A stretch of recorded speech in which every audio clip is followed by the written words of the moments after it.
19-year-old Jacopo Leone was in a bind. He was a newly entered novice in the house of first probation, seeing if he had the right stuff to be a Jesuit, at the Jesuit monastery at Chieri, Turin, Italy. He'd been encouraged to ask the rector for permission to walk outside in the garden in that beautiful September. Having entered the rector's strangely open apartment, he found books to his heart's delight, especially in a small side room that he called a closet. But he was fascinated and later horrified to find out that the Jesuits had kept close tabs on him, using symbolic language, and kept it all in a book. But that wasn't all. Upon further investigation, he found another book which showed that everyone in the community was neatly summarized and even psychoanalyzed before the days of Freud and listed alphabetically. Any newly arrived Jesuits to the community could, within a few hours of reading this book, know the private lives of anyone he encountered, and especially those who came to him for confessions or counsel. Some would think they had the spirit of prophecy. Here's what Jacopo said happened next. Quote, I was meanwhile disposed to make further and bolder researches. The book which I next opened was a register of revenues, acquisitions, and expenses. In my feverish impatience, I soon quitted it for another entitled Enemies of the Society. At this moment, I was interrupted by a noise which I heard, and scarcely had I time to replace the volumes I had disturbed when I distinguished the sound of numerous approaching footsteps, as if several persons were about to enter the apartment. Then only I began to feel the danger of my presence in the closet. Until then, I had been wholly absorbed and hurried along, as it were, by a whirlwind. But the discoveries I've related proved to be but the prologue to a drama infinitely more serious, and which I'm about to relate. Hi, I'm David Daniels from Chick Publications. Jacopo was stuck in a closet. And at this point, he wasn't about to come out. Would you? At least 8 to 10 people then entered the rector's apartment. Jacopo was in a tough spot. I'll let him explain. Quote, as to myself, my perplexity may be better conceived than described. I was bewildered. What was I to do? Remain? But every moment I might expect to be discovered. And then, should I open the door and break in upon their conversation? But I was much too agitated, too much oppressed by what I just read. Besides, what I had already heard of their projects, their eager animation, and the freedom of their speech all terrified me. I trembled at the bare idea of encountering their inquisitorial gaze. A fearful reaction had instantaneously taken place within me. The Society of Jesus was suddenly revealed to me in darker and more repulsive colors than those under which it had formerly been depicted to me. Confounded, paralyzed, and utterly unable to come to any determination, I remained motionless. Far from being fatal to me, this loss of time was the circumstance which saved me. End quote. Jacopo was ramping up his courage as they continued their confused conversation to walk out among the men and to be interrogated, as he suspected, by the rector. But something worse interrupted his plan. Silence. Had he been discovered? Jacopo froze. Then an authoritative voice broke the silence. Instantly, the meeting proceeded in an orderly fashion. I can only relate small parts and only one main part of the long session that ensued. Let's examine the heart of the story. The speaker continued, "You are aware that we have no time to lose. Today, as already resolved, we will enter into a general view of the interests and the plan of action by which our society is at present to be guided." In other words, this was the current plan of the entire Jesuit order. Who was this person speaking? The speaker continued, "Let our first care, therefore, be to change altogether the nature of our tactics and to give a new varnish to religion by appearing to make large concessions. This is the only means to assure our influence over these moderns, half men, half children." This sounds like Vatican II from 1962 to 1965, and yet this referred to something in 1824 that required a major change of Jesuit tactics. We must remember that the 19th century, the 1800s, had many crosswinds. The Enlightenment, industrialization, urbanization, the theory of evolution, monarchies being replaced by republics, calls for new Bible texts and translations, and the Reformation's continuing break from Rome. This meeting marked the Jesuits' change of tactics. The speaker reminded the group, "Bear ever in mind that our great object, in the first place, is to study deeply and to bring to perfection the art of rendering ourselves both necessary and formidable to the powers that be." This is why the Jesuits surround all the rich and powerful people of the world as advisors and hopefully confessors. This is to keep watch over them and to keep them under their influence and control. Remember, the 1540 charter of the Jesuit order stated they are to be the, quote, "confessors of the powerful and the teachers of their children," end quote. If you want more information about the organization of the Jesuits, I wrote a detailed and concise summary in Jack Chick's Crusader comic, Jesuits. Jacobo was frozen with fear, while his mind raced through possible outcomes. He wrote, quote, "To open the door now and to present myself before them would have been the act of a madman. All that remained for me was to decide what I should do if I were discovered. And I thought my only possible resource, if I heard them approach the door, would be to stretch myself out on the ground, as if I were in a fit. I felt, in fact, as if I were on the point of being precipitated headlong down a precipice. In other words, he felt like he was being thrown down a cliff. Soon, all the men began to take their seats, much to his relief. Under the sound of the chairs and men moving around, he was finally able to take a breath. The speaker told everyone they must speak clearly and deliberately so that our friend the secretary may lose nothing of what is said. One of them was the secretary. Instantly, Jacobo sensed his opportunity.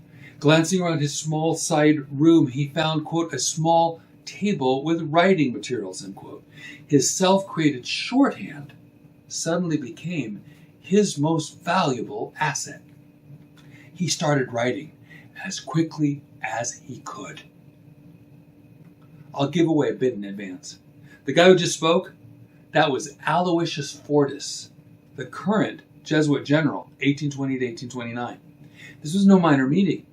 In short, Jacopo was able to write everything every person said, even noting who they were by the unique characteristics of their voices. He didn't dare look.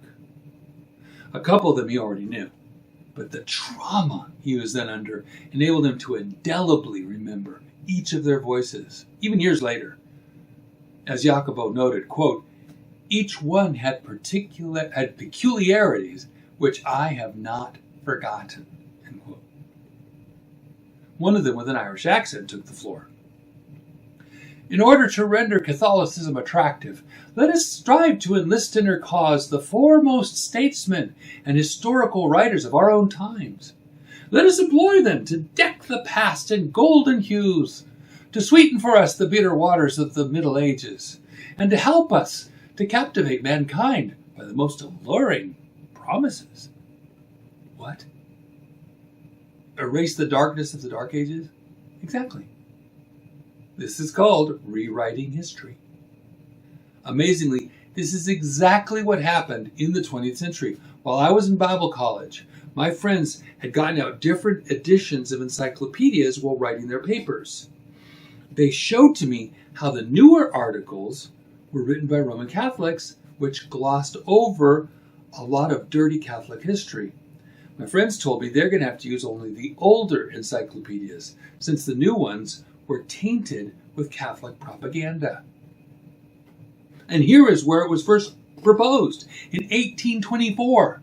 Later, the Irishman stated, "For I would not have it lost sight of, that our chief concern must be to mold the people to our purposes. Doubtless, the first generation will not be wholly ours, but the second will nearly belong to us, and the third entirely." Former Jesuit Alberto Vera told us that the Jesuits always worked their plans in 50 or 100-year increments. Soon after, the Irishman said, "Yes, the people are the vast domain we have to conquer. We shall know how, by marvelous stories and gorgeous shows, to exorcise heresy from the heads and hearts of the multitude. Then the Bible, that serpent, which with head erect and eyes flashing fire threatens us with its venom, whilst it trails along the ground, shall be changed again into a rod as soon as we are able to seize it. And what wounds will we not inflict with it upon these hardened pharaohs and their cunning magicians? What miracles will we not work by its means? Oh, then, mysterious rod, we will not again suffer thee to escape from our hands and fall to the earth. For you know but too well that for 3 centuries past this cruel asp hath left us no repose. You know well with what folds it entwines us, and with what fangs it gnaws us." They really felt threatened by the Bible, didn't they? An older man, grave and sedate, then spoke. "My brethren, as to the Bible, be advised by me. For our greater good, let us carefully avoid this ground. For if I may tell you openly what I think of this book, it is not at all for us. It is against us. I do not at all wonder at the invincible obstinacy it engenders in all those who regard its verses as inspired."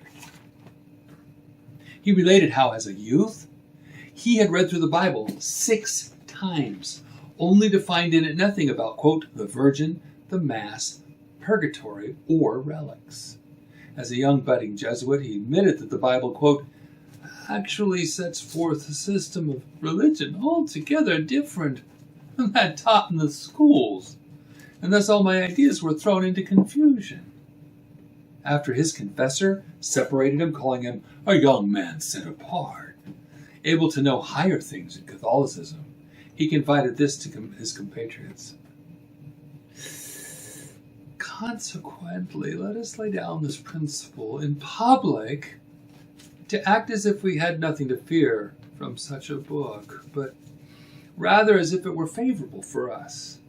In private, to describe it as dangerous and hurtful, or, where this would not be prudent, to declare that it's the germ, of which Catholicism is the complete and majestic development. We shall thus provide ourselves with an arsenal 1,000 times better stored than the biblical arsenal of Protestantism." A French Jesuit in the group later described how to overthrow Protestantism. "The thing, therefore, is to be done is to bring them, Protestants, back from the Bible to Catholic authority." Today, you cannot find many Bibles without a Jesuit somewhere connected. In the United Bible Society's Greek text is the name of Catholic Cardinal Carlo Maria Martini, S.J. in Advanced Greek is Maximilian Zerwick, S.J. In fact, a Jesuit, Daniel J. Harrington, S.J., along with 9 Fuller professors, contributed to the Common English Study Bible with Apocrypha. And of course, my old Fuller Seminary approves of this study Bible. The dean of the Fuller School of Theology was the general editor. And if you don't find Jesuits, you find the work of Jesuits. And where you don't find the works written by Jesuits, you find people taught by Jesuits. And where you don't find people taught by Jesuits, you find people parroting the things taught by Jesuits. You simply cannot avoid it. That is, unless you trust the words of that rod become a serpent, the King James Bible. They don't like how it threatens and gnaws at them. They are almost proverbially under every rock, or at least their influence is. After hours of this discussion, they finally adjourned for dinner, about 15 minutes before darkness overtook the small book room. Jacobo quickly rolled up all he'd written and stuck it in his sock. Then God let our 19-year-old sneak out of that room and take refuge in a church pew he was used to sitting in with his Jesuit guardian angel. Jacobo was totally exhausted and replayed again and again the words of these Jesuit leaders who started to take the form of devils in his mind. Everything he had believed had been shattered in one afternoon. He fell into a deep sleep. About 9 or 10 at night, he was suddenly awakened by someone shouting his name. He got up and was soon surrounded by Jesuits and questions. By this time, he was visibly ill, but even that was a gift from God. They were not satisfied with his answers, and he was visibly embarrassed. But suddenly, he took advantage of their opinion of his delicate nature. He wrote, quote, "There would have been no end to all this if, wearied with so many questions and making a bold effort, I had not begun to complain bitterly, groaning out that they tortured me, that I was exhausted with suffering, that I was dying." An aged father, whom I recognized by his voice as one of those who had spoken during the meeting, suddenly cut short these puzzling interrogatories. "Let me see," said he, taking hold of my hand and feeling my pulse, while the rest stood keenly watching me in silence. Then, after a few moments of serious thought, "Poor lad," said he, "he's in a burning fever. To bed with him immediately. Let the physician see him at once. I never in my life saw anyone in such violent agitation. He's in a tremendous fever." This was sufficient to put an end to their suspicions. I don't have time to tell you how he was able to escape the Jesuits, but you can read it for yourself in The Jesuit Conspiracy, The Secret Plan of the Order by Jacopo Leone, prefaced by M. Victor Considerant. It is available on Amazon and Google, at least for now. So now you know how one person discovered and later exposed the plans of the Jesuits. But what would happen if a Jesuit were so confident that he openly admitted the Jesuits' plan to a local priest? That's in the next video. Until then, God bless you and have a wonderful day.